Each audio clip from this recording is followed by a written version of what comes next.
கட்டுப்பாடற்ற நிலையில் தமிழகம் மன்னர் இளவரசர் ஆட்சியா? வானதி ஸ்ரீனிவாசன் கொதிப்பு. 2026 சட்டமன்ற தேர்தல் நெருங்கி வரும் நிலையில் தமிழகத்தில் அடுத்தடுத்து கொலை கொள்ளை சம்பவங்கள் நடைபெற்று வருகின்றன.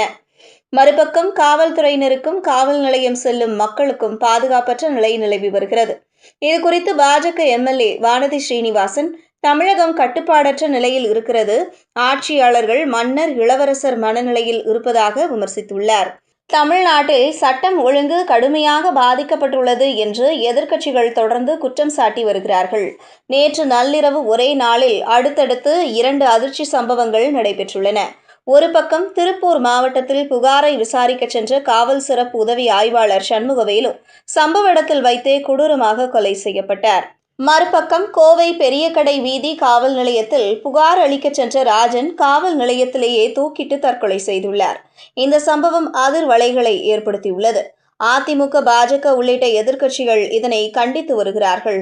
இந்த நிலையில் பாஜக தேசிய மகளிர் அணி தலைவர் மற்றும் கோவை தெற்கு தொகுதி எம்எல்ஏ வானதி ஸ்ரீனிவாசன் கோவையில் செய்தியாளர்களை சந்தித்தார். அப்போது அவர் கூறுகையில், பிரதமர் நரேந்திர மோடி வளர்ச்சியடைந்த பாரதம் என்று கூறுவது சமுதாயத்தில் பெண்களுடைய முன்னேற்றத்தையும் உள்ளடக்கியது. வீட்டிற்கும் நாட்டிற்கும் பெண்களுடைய முன்னேற்றம், வளர்ச்சி மிகவும் அவசியமானது. கோவை மக்கள் சேவை மையம் பெண்களை தொழில் முனைவோராக மாற்றுவதற்காக சுயம் என்ற திட்டத்தை அறிமுகப்படுத்தியுள்ளோம். இத்திட்டத்தின் மூலம் 1500க்கும் மேற்பட்ட பெண்களுக்கு இலவச தையல் பயிற்சி அளித்து தையல் இயந்திரம் வழங்கப்பட்டுள்ளது. இவர்களுக்கு சான்றிதழும் வழங்குகிறோம். எனவே அவர்கள் மத்திய மற்றும் மாநில அரசாங்கத்தின் கடன் உதவியை எளிதாக பெற முடியும். இந்தியாவிலேயே ஒரு முன்னேறிய மாநிலமாக தமிழ்நாட்டை சொல்கிறார்கள். இன்றைக்கு சிவகங்கை மாவட்டம் நாட்டாக்குடி என்கிற கிராமத்தைச் சேர்ந்த ஒட்டுமொத்த கிராமமும் காலி செய்திருக்கிறார்கள். இது மிகப்பெரிய அவமானம். ஒருபுறம் மிக வேகமாக நகர்மயமாகிக் கொண்டிருக்கிறது, மறுபுறம் தொழில் மையமும் ஆகிக் கொண்டிருக்கிறது. இப்படிப்பட்ட மாநிலத்தில் ஒரு குக்கிராமத்தில் சூழல் இதுதான் என்று அரசாங்கத்தினுடைய கவனத்திற்கு செல்லாமல் சென்றது எப்படி என்று புரியவில்லை. எங்கெல்லாம் வாய்ப்பு கிடைக்கிறதோ அங்கெல்லாம் மன்னராக அப்பாவும் இளவரசனாக மகனும் இந்த நாட்டை ஏதோ அவர்களுக்குத்தான் சொந்தம் என்பது போல பாவனைகள் இருக்கிறது.